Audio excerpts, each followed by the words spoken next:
Welcome back to my channel. My name is Peyton Hawes, and today I'm going to be reviewing episode 2 of the Hulu docuseries, The Secret Lives of Mormon Wives. The reason I am reviewing this and talking about it is because I am an ex-Mormon, Utah living mom and wife. I'm 25, got 2 kids, was married at 18. I got engaged 4.5 weeks after meeting my husband, and then married 4.5 weeks after that. If you missed episode 1, go ahead and watch that now. I'll put it in the cards, I'll put it in the description, but watch episode 1 first and then come back to this video to watch episode 2. Obviously, there are going to be spoilers in this video. So the end of episode 1 had Taylor getting arrested for domestic violence, and episode 2 starts out with showing her charge. So she was arrested for aggravated assault and 3 years of probation. In episode 2, all of a sudden Taylor is like very big pregnant. Like episode 2 was filmed way after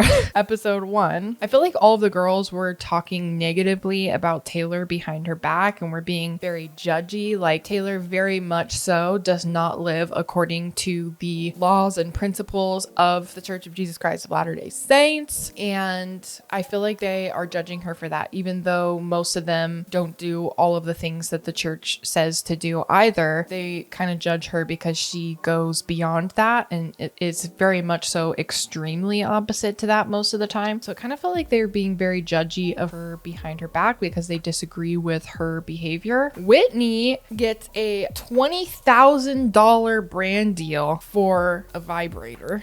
She's still very much so Mormon, and all she has to do is like post a picture of her holding it, and it doesn't have to be a video or anything like that. And she kind of was trying to decide if she should do it or not because the money was really good, and I'm like, holy hell, I would 1000% do that. Belessa, if you want to reach out to me, I will post.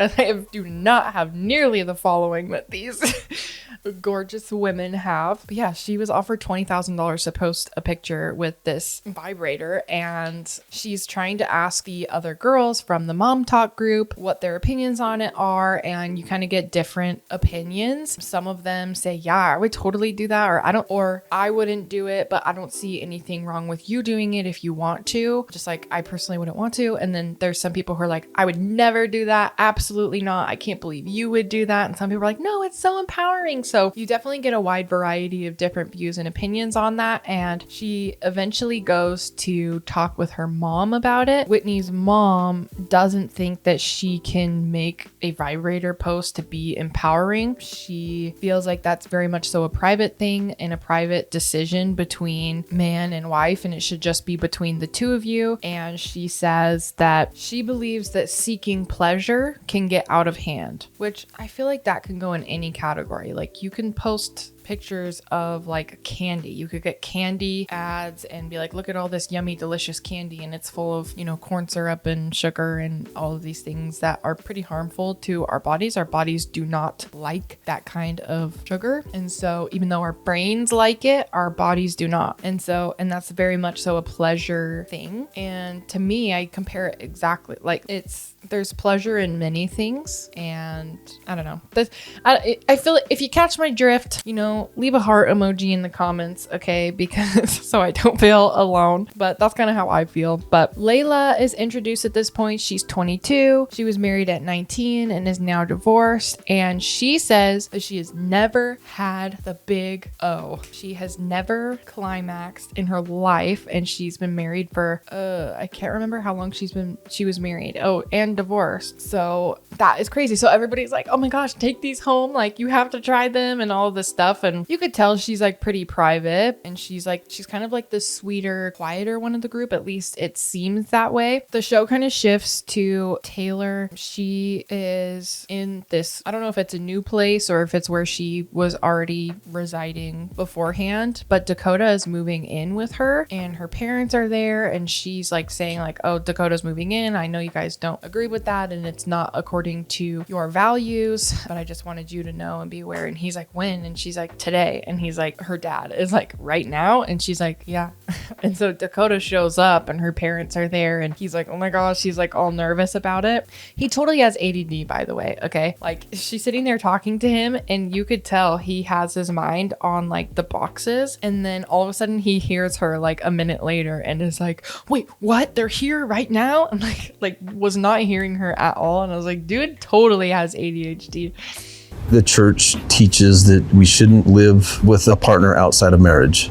At this point, Taylor's parents are telling her that, you know, this isn't a good decision and you shouldn't live with someone prior to getting married. This is very much so a Mormon teaching. You do not live with someone like of the opposite sex unless you are married, and you don't sleep with somebody unless you are married. Like, if you live with them, the temptation to sleep with them, it's going to be easier and all this stuff. And meanwhile, I don't want you to be like, oh, this is not going to work out. Okay, I have a baby from a second daddy. Taylor is 29, had 2 kids with a man, is divorced, and is now having a baby with another man. And they're moving in together. They're taking things like slow. The pregnancy was an accident. They don't want to just jump into a marriage just because she got pregnant. And she's not so sure, like, she doesn't feel confident that that is something that she wants with him right now. And so she doesn't want to jump into that. But they want to live together to help raise this baby. And they're very much so like, they're still dating actively, and even though they have their difficulties, like, they want to co-parent, and for them in their circumstance it's easier for them to just live together in order to do that, and that's what they both want. And oh my god, she's almost 30. Like, let her make her own decisions. Like, I don't get it. I get wanting to please your parents and wanting your parents to be proud of you, and I feel like Taylor is really trying to get that but just can't. Like, it just constantly seems like her parents are disappointed in her, and that has got to be emotionally draining. I feel like my parents are always disappointed in me too, so I get the feeling to an extent in just the ways that I can with my own experiences. But anywho, it's not like, oh, I'm having this kid and I don't want to get married ever. You want to give yourself time before you marry someone for the rest of your life. Again, you know, like, it's my second marriage, so it's like I'm scared. I was surprised because Taylor said that her and Dakota both want to get married to somebody in the church. They want to become more active in the church. They want to go, they want to attend, they want to be better about that. They want their kids to be in their church. They both want to be with somebody in the church and marry somebody in the church, because that is like that holds their values and their morals, and they have a similar place of like where they want to go. But that still also doesn't mean that they know that they want that with each other, and they're trying to figure that out. But I was surprised to hear Taylor say that that's what she wanted too, because it very much so doesn't seem like she is interested in the church very much, or that she believes it, but it's comfortable. It's what she knows. It's what she was raised with. So I was kind of surprised to hear her say that. At this point, Macy starts to spill the tea on Dakota and says that he was calling Taylor a effing slut, and Taylor admits to being equally toxic. So Macy was like telling Taylor, like, I saw the text, I saw that he was like saying this to you, and I just think he doesn't treat you right, and that's not okay. And Taylor just is like, well, I am like equally as toxic with him, and I do things that are not okay either. And then it cuts to Whitney in a little like private interview, and she wants to make it clear that it's the Church of Jesus Christ of Latter-day Saints. Like, say Mormon, whatever, but it's the Church of Jesus Christ of Latter-day Saints. And I know it's a mouthful, but that's what the name of the church is. So a lot of members are like that now, because that is what the prophet has said. But it's kind of interesting, because if you read on the church's website about how the names of the priesthood were created, the Melchizedek, the Aaronic priesthood, like all of that stuff, when you read about it on the church's website, it literally talks about how the names were changed to those terms because they didn't want to overuse Christ's name and make it less meaningful. And I was like, that's interesting, because the whole point of the current prophet of the church saying that it needs to be the Church of Jesus Christ of Latter-day Saints and you shouldn't say Mormons is because he wants people to use the name Jesus Christ to know, I like that we're Christian or something. Well, I'm saying we, but I'm no longer an active member of the church. My records are still in the church, church, but I very much so want to get them removed at this point. I didn't want to before because I felt like it made my family feel more comfortable that I had, you know, my baptism and my endowment and stuff like that. But I genuinely believe that it's all made up, and I am tired of the church pretending that they have like this vastly growing membership when the records show that. But when you compare to like actual active believing members of the church, it is like a slim percentage of the numbers that they're showing. And I think it's horrible. And I hate the manipulation aspect of it all. And I want to remove my name from that. And it's like, what's one name gonna do? But I also think like there's hundreds of thousands of people out there who have their records in the church that do not attend, and many do not believe it whatsoever. And if all of us just removed our records, like, I don't know, I just feel like it could make big change, but I want to remove mine. So Whitney is thinking about how like sexual sins are compared to murder. That is how the church teaches it, that sexual sins and not obeying the law of chastity is equally as bad and awful as murdering somebody, which I think is horrible. I think maybe if it was unconsensual, then maybe you can compare it. But anyway, we won't get too deep into that. Whitney says that she had a horrible like first time sleeping with somebody. She lost her virginity with her husband on their wedding night, and she felt so weird because she didn't know what to do. And like she was told her whole life, this is bad, this is awful, this is horrible, you can't do these things. And now all of a sudden it's okay. And she's like, I literally don't know what I'm supposed to do. And she was kind of like laughing, just saying it was awful. And that's like really common in Mormonism too, because you're taught so bad that it's this horrible, awful thing. Like you're not even supposed to do anything with your own body personally because it doesn't belong to you. It belongs to your future spouse. And so a lot of people don't know what to do in that situation. Luckily, I didn't experience it that way, but I did have sexual relations before I got married while I was in high school. I experienced a lot of sexual abuse and trauma and things as a young child. And, you know, as a teenager, I ended up kind of wanting to take back control over my own body and make those decisions for myself. And I kind of rebelled in that area. And luckily, nothing, you know, scary came of that. There were never any pregnancies. There were never any like STIs or anything like that happened. I feel like I was really lucky in that because I wasn't super well educated in all of that either. But yeah, and then my husband, when he was with me, my husband lost his virginity on our wedding night with me. So he hadn't been, and that's very, very common in Mormonism. And a lot of times people don't know what to do. I love that Whitney's mom at least said that it was okay if she wanted to post about this like vibrator for this brand. And that I feel like it was very obvious that the mom still very much so loves her, even if she does things she doesn't agree with. And like you see some parents who are like, I still love you no matter what, like you're an adult, you can make your own decisions, like, but all this, and you can kind of like feel an energy. Some parents like are just kind of like saying that, but you could tell they're super upset and judgmental. But Whitney's mom, I feel like, was actually very loving. She's like, if you want my advice, like, I don't think it's a good idea, but you're an adult, you can make your own decisions. And if you feel comfortable with it and that's something that you want to do, then you do that. I still love you. Like, I love you for, and they're like smiling and they're still giggling and laughing together about stuff. And it felt very genuine and loving. And I loved to see that. I loved to see that she had that. Those kinds of role models I think are really important. So I loved Whitney's mom for sure. At least from what I saw on the camera, she seemed awesome. Okay, and then it switches to Dakota and Taylor talking about the baby shower and stuff like that. And Dakota talks about how Macy doesn't like him, and Taylor's kind of trying to be like, no, she's just a friend, or just confided into her. And he's like, no, I've confided in my friends. This is very different. Like, she despises me. And he's like, if we post a picture together on Instagram, she won't like any of the posts. And I'm just like, dude, why are you paying attention to who's liking the posts, whether you're in them or not? Like, that just seemed like super weird to me. Like, mind you, I'm not some like big influencer that experiences this kind of thing. I know, like, in that world, if you unfollow someone, it kind of just like means a bigger thing. It's like, I'm publicly showing the world that I don't want to interact with you anymore. I don't want to see what you're doing. but like, so maybe there's a level of it that I don't understand, but I was like, why are you paying attention to who's liking the photos that you're in? Like, I could see like on your own Instagram account, you see who's liking and who's commenting your stuff, but you're going to your girlfriend's Instagram account, looking at the pictures that you were in and seeing who liked them, who didn't like them, who commented, who didn't comment. And I'm like, bro, get a life. I just like, okay.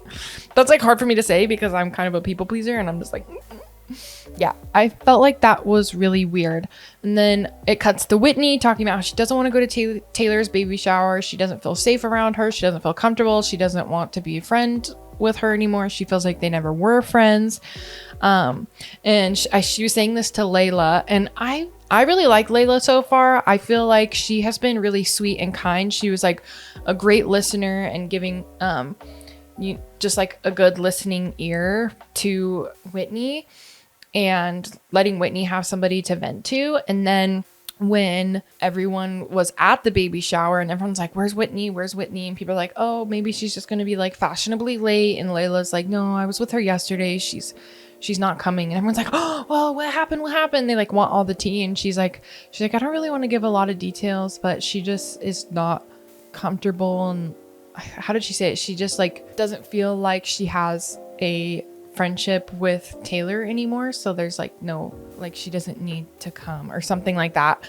And everybody was like, okay, I get it. Like if you don't want to be her friend anymore, like that's fine. But like I still feel like we should all be here to support each other. Like we've all been here for each other from day one. Like we can't just like bail on each other. Like even if like one of us doesn't have as great of a relationship as the others, like we should still all be here for each other. That's kind of like what some of them were saying. And Demi says that Whitney and Taylor both have like this alpha energy that's like very combative. So they feel like they butt heads a lot because they both have that, like they want to be the center of attention. But I feel like she wasn't trying to say it in a mean way, but she's just like, they like that. They like the spotlight. They have the alpha energy. And so they can butt heads like more often. And then episode 2 ends with Taylor's mom calling Whitney, and she's just like, hey, like we're just at the baby shower. I'm just like wondering why you're not here. Like what's going on? And Whitney's like, I just think that's a conversation that should be had between Taylor and I. And everyone's like, oh my gosh, like Taylor's mom is calling Whitney. Taylor's mom is calling Whitney. Like everyone's talking about it, and the episode ends. So that's that for episode 2. Basically my opinion on this so far as an ex-Mormon, Utah living mom and wife, is that this very accurately depicts the spectrum of Mormonism that you can see, especially in Utah. I think Utah Mormons kind of are their own category in a way. And I think with the amount of girls that are on the show and the girls that have been on and sharing their stories so far, you see a pretty accurate variety of people where it's like there are people who very much so love the church and love the teachings and maybe sometimes don't wear their garments, or people who feel like the garments are so important and they're wearing them and all this stuff, but they don't think it matters to have like a drink every now and again, or like nobody is absolutely perfect. And so they very much so admit the fact that like this is against the church. But like we all have our things. We and some of them like aren't as active, but like they still very much so believe the teachings and they love it, and they just like struggle to go. And I think that very much so accurately depicts a lot of people. You've got people on one side who are very, very, very conservative, people on the other who are very, very like loose with life and wild and party, and then you've got people all on a spectrum in between. And just because there are Mormons or members of the church that are participating in things that the church says that you should not do does not mean that they're not Mormon. I've seen countless Mormons on the internet sitting here saying, this is not my church. This is insane. Like my church teaches blah, blah, blah, blah, blah. And I'm just like, shut up. Shut up. You are not perfect. The church literally teaches not to judge other people. You don't know their story. You are not perfect. You're not following all of the teachings, whether you freaking think it or not. Not perfectly, not 100% of the time, not every single day, maybe 90% of it. You get a 99%. Nobody is doing it perfectly all the time. The church is even trying to control your thoughts and what you think. You're not supposed to think about certain things that are bad, okay? Or bad, okay? So why are there so many judgy people on the internet judging people who drink every now and again, or people who don't wear their garments all the time, or what have you? It's like, they are not sitting here actively saying, oh, the church, like all Mormons are swingers, or all Mormons drink behind closed doors and blah, blah, blah. That's not what it is. Everybody has their things. I had tattoos as a I got this one recently, but this tattoo, not sure if you could hear me. This tattoo I got quite a few years ago. This tattoo actually, I'm not sure if you could see it under my watch. It says, "Fear not." Fear not. That is worded that way from the Mormon church, from the scriptures. Fear not, for I am with you. It is a reminder that God is with me. That's what that is. And now I don't know if I believe in God, and I still have that tattoo. Got my anniversary. I got this bumblebee for my mom. My mom passed away and she loved bumblebees. I have, let's see here. I have an ocean wave on my side, and then I got a butterfly on my ass cheek that I won't show you because monetization. But yeah, I got a little red butterfly at the top of my booty cheek. My kind of like outer cheek. Anywho, so I got tattoos. I didn't have all of these as a member, but I had 3 of them as a member. And I had 3 ear piercings as a member. Actually, I think I had this one done as a member too. Let's see. I tried and dabbled in alcohol a few times as a member. Like I said, I had sex before marriage while I was in high school. Let's see, what else can I think of? I had times that I wasn't as good with my garments, but I would have anxiety if I didn't wear them because I was taught that it was like a shield of protection. So if I wasn't wearing them and I got in my car, I would think like if I got in a car accident, my life might not be spared because I wasn't wearing my garments.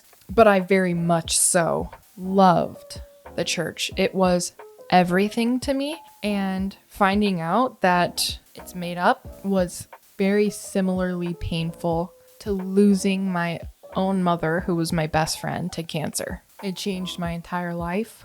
My entire world flipped upside down. I felt absolutely betrayed, stabbed in the back. Horrible. It was one of the most painful experiences I've ever had in my life, and that's coming from someone who has dealt with physical, emotional, and sexual abuse for years in my childhood. Finding out that I'd been lied to was painful. Now, mind you, I don't believe that everybody was lying to me. I believe that majority of people actually believe these things, and they were not the ones lying to me. But I got very upset with the... I should not be talking about this. Okay, this video is just supposed to be about the secret lives of Mormon wives. I'm not going to sit here and tell my whole story. I have a faith crisis series on my channel that you can go watch if you want to. You can see my entire deconstruction process and my thoughts and like where I've ended up. And I'm probably going to do another update video about that soon. But stay tuned for episode 3. And thank you so much for watching. Don't forget to subscribe, and I love you so much. Bye.